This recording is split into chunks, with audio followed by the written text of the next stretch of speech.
Hello, today we're going to be taking a look at parts of Hoi4 land combat. In this video we're going to learn everything we need to know to take over the world. The first thing that you'll notice as you get into game is you've got a lot of scattered units just lying around on unassigned divisions. They are not assigned to an army. If you shift click this button up here saying unassigned divisions, you can then create an army. So if you right click that button there, it's going to create an army, but he needs a commander. So right click that button up there and you can see all your different commanders. Just be aware that your commanders has all got different strengths and weaknesses, so make sure you're careful of which one you pick for which job. So we'll select any random commander for now, and then all of a sudden you see 30 out of 24. That's because this commander is only capable of commanding 24 divisions at once. So to fix that, we can, on his army, if you shift click, you can just you can shuffle over as many as you need to go to a new army, create new army down here, and then you can restart the process. You could also just delete the army if you want shut of that army completely, and they'll all go back to unassigned divisions.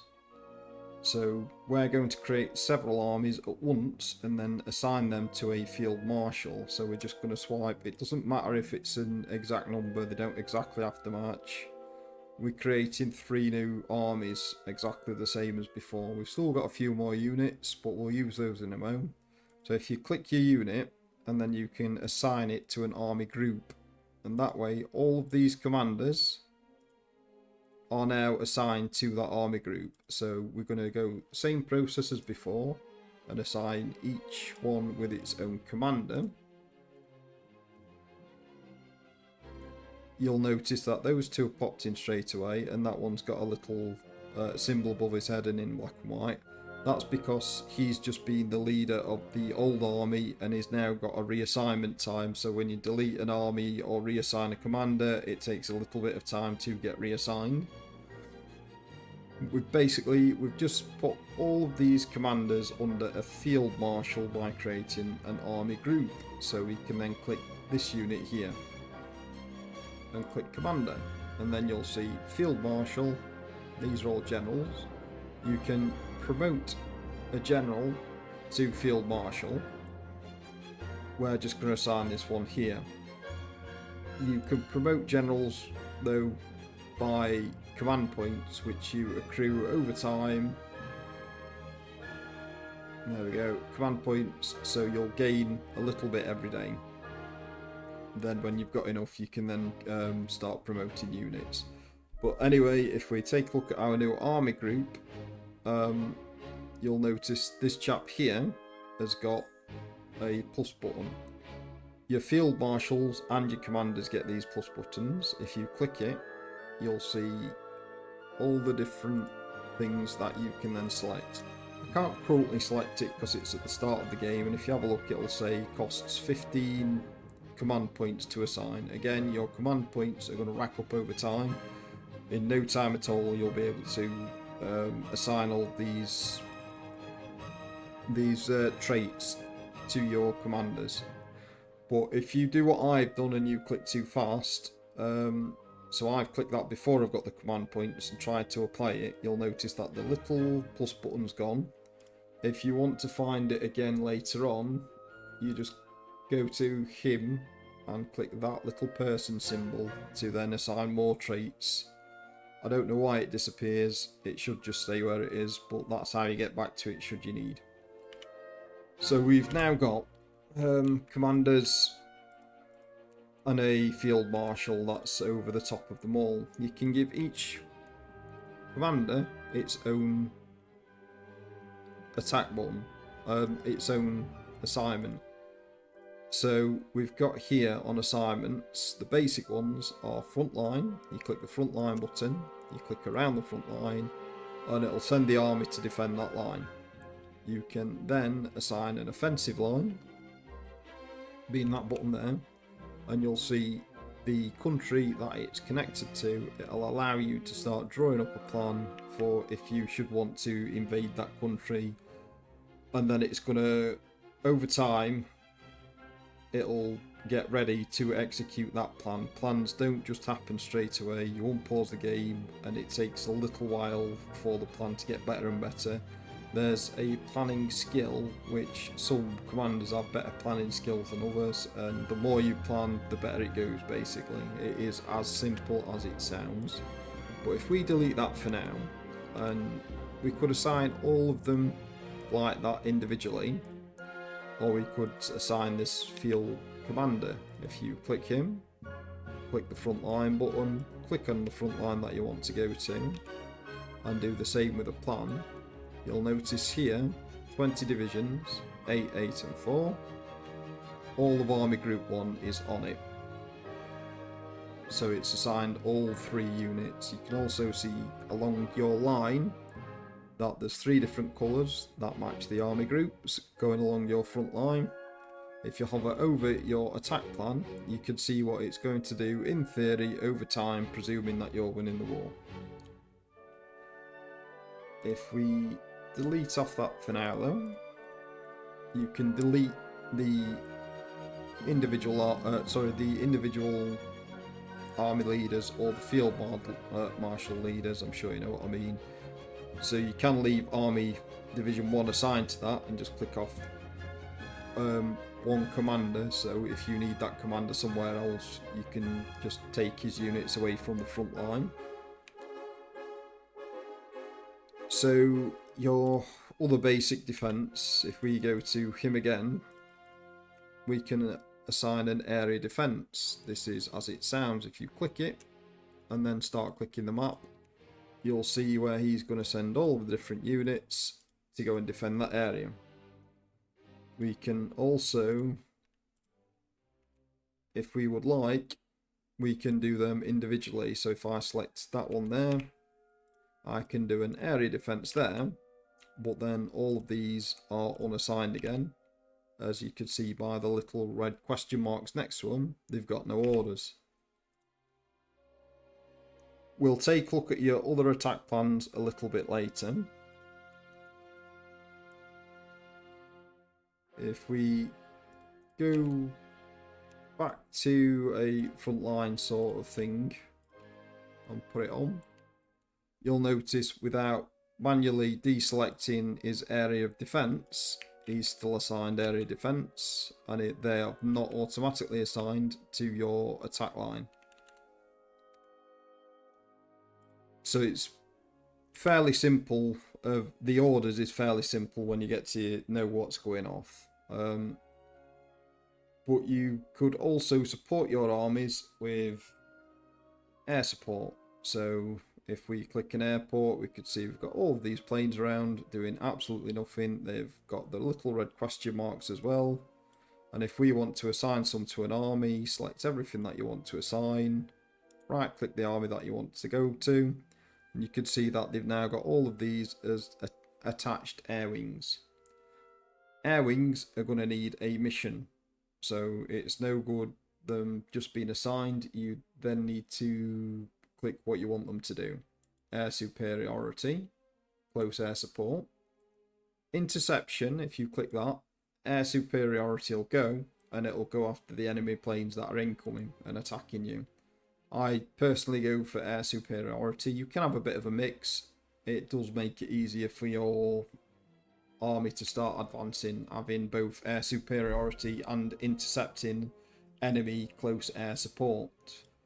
You could assign your bombers to what you want them to bomb, so they can go for close air support, naval ports, that sort of stuff, and leave industry alone for if you want to take over that industry and you want it intact. Or you can just bomb everything, destroy their industry so that they can't fight back and supply their units over time. If we click F1 again, you've now got an army with air wings assigned. That'll then attack. Simple enough so far. As you're attacking though, you'll find that you run out of organisation fast. You can get organisation through research and decisions that you make as the game's going along. You can get organisation through your doctrine. So if you hover over, some will say organisation, so that one's leg infantry organisation +5. Your units will basically stop moving automatically if they don't have enough organisation to move. It is quite important. It ends up being a bit of a block for a starting game. So if we want our units to have more organisation, what we could do about it is go to the division designer, click edit, and you'll see what you've got on the ground already. They're my basic units. They've got all this, and if I wanted to see what a difference it'd make to have, say, infantry on it, you can see the little numbers going up and down. So all of a sudden, as I'm hovering over, you'll see that on the left hand side here, organisation, HP, all sorts will go up. So just by attaching more units, I can't do it at the minute because the game's just started and you need army points. Army points are gained by either setting your armies to do an exercise. You can also assign a chief of staff. So I could then get an organisation one, funny enough. I could get that one. It'll create 0.3 daily army points for me to spend on the other stuff. And it'll increase the organisation just by having him. So as we go back, if we then assigned multiple units, you could see it going up and up and up slowly over time. So you can see how you can increase your organisation and how effective you are in combat. Your defence, obvious enough. Air attack, absolutely none. You need a special anti-air company, anti-air support to add any air attack in. These down here, really important. It will also, though, you'll notice that some stuff's going up. So as I'm attaching more units down here to my division, manpower's gone up considerably. Manpower runs out quite fast. You can overshoot things by making your divisions too big before you can actually support it. Support infantry equipment, 1,500 already just for having a few extra units. Combat width's gone up, piercing's gone down, although the piercing attack's gone down. Breakthrough's gone up. Breakthrough's really important. It's literally as it sounds. It's how you're going to break through the enemy army. Soft attack's considerably gone up. Hard attack's gone up. Soft attack is normally what your infantry would do. Hard attack your infantry can do, but it comes from tanks, that sort of stuff. Breakthrough, if you assign, I believe...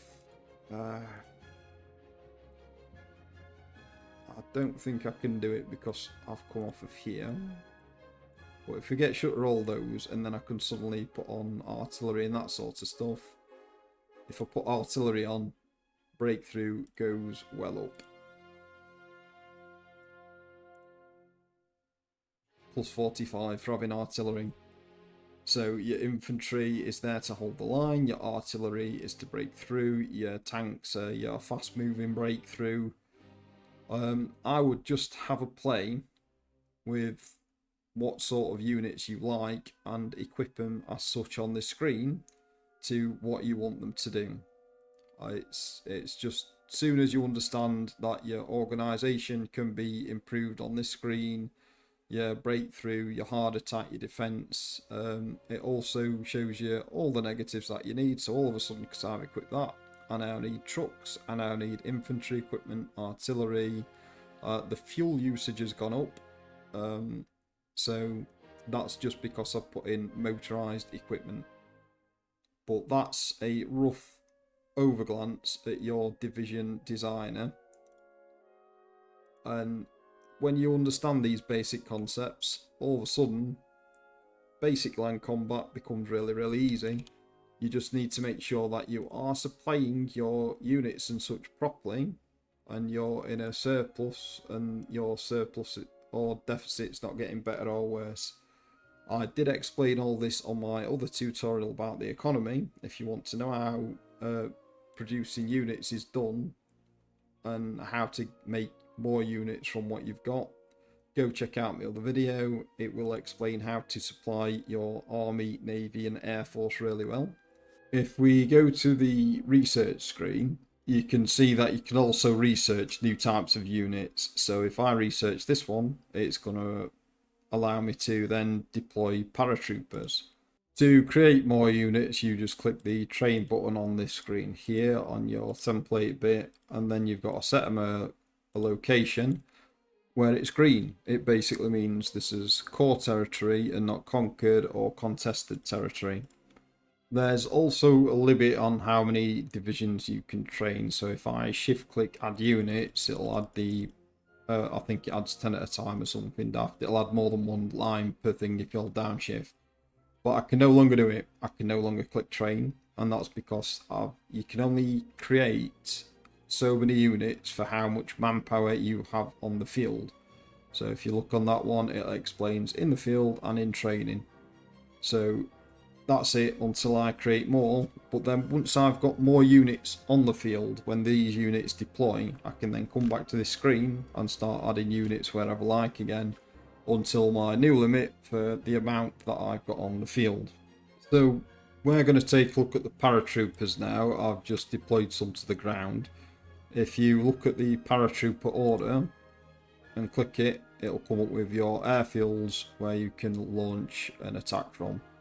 So if you right click that, left click that even, and then right click where you want it to drop, you'll set a basic order.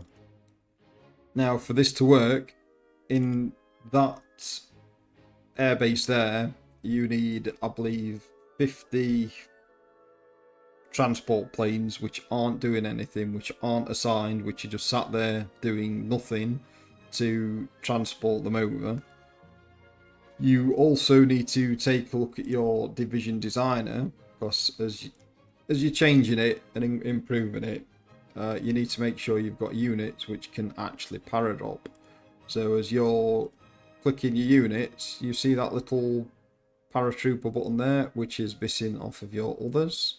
You need to make sure whatever you click has got your paratrooper button so that it'll actually work. If you click something which doesn't have it, such as tanks, that entire division will just sit there not trying to paratroop whatsoever. And last but not least, where you're paratrooping, in every airspace where you're going, you need to make sure that you've got at least 70% air superiority. If you've not done all three of those things, if you've not got 70% air superiority, if you've clicked units which can't paratroop, or if you've not got spare transport planes ready to actually go and drop them, then the order will just sit there not doing a thing, and they're an absolute waste of time. You can also research Marines. That allows you to do a naval invasion. Now that we've got some Marines on the map, we can select naval invasion order. You've got to select a port. Ports aren't docks. Ports are where your supply routes go through from invasions and everything. If you select it, you can then see where you can land and invade. You just need to bear in mind you need enough convoys to escort the units over the water, and you also need naval supremacy. If you click your boats, you can set certain orders to them. So if I click naval invasion support, it'll just activate that area basically. Now it's saying naval supremacy 100%. That's only because I'm at peace. If they had boats and such in the water, that naval supremacy would drop fast. So if you're going for naval supremacy, you'd obviously need patrols, strike forces, that sort of stuff. You just need control of the water and enough convoys, and then those Marines will go from A to B. But now that you've done, if you've got Marines, paratroopers, that sort of stuff on your mind, these special units, they are actually considered to be special forces. You can only train so many special forces. There's a cap. The cap can be improved by the decisions and such that you make over time. And if you see that little symbol there, I believe as we go in here, you can see your special forces units. So infantry, not special forces, can't paratroop. Marines, special forces. Mountaineers, special forces. Paratroopers, special forces. So we can only have so many paratroopers, so many Marines, so many Mountaineers at one time, period. That's that. So make sure you use them when you really need them, because you're not going to be able to get too many. One last little trick for defending: if you assign a army with no commander and right click, if you select a field marshal, you can then select the field marshal to defend an area, and it'll use all of the units within that army 1, and it'll have no cap on it. However, if you select a commander or a field marshal for that particular army under him, all of a sudden you get a cap. So I found it quite handy to cover vast areas of map defending, and not to put a commander and just use a field marshal with a generic army with no template, no commander, if that makes any sense whatsoever. Then you don't have to have several units, several commanders per defense group. You can just use one defense group for a good swath of the map. That is the basics of land combat. There's still a bit to learn, but that should get you on your way. I hope you've enjoyed the video. If you did, I would appreciate a like and subscribe.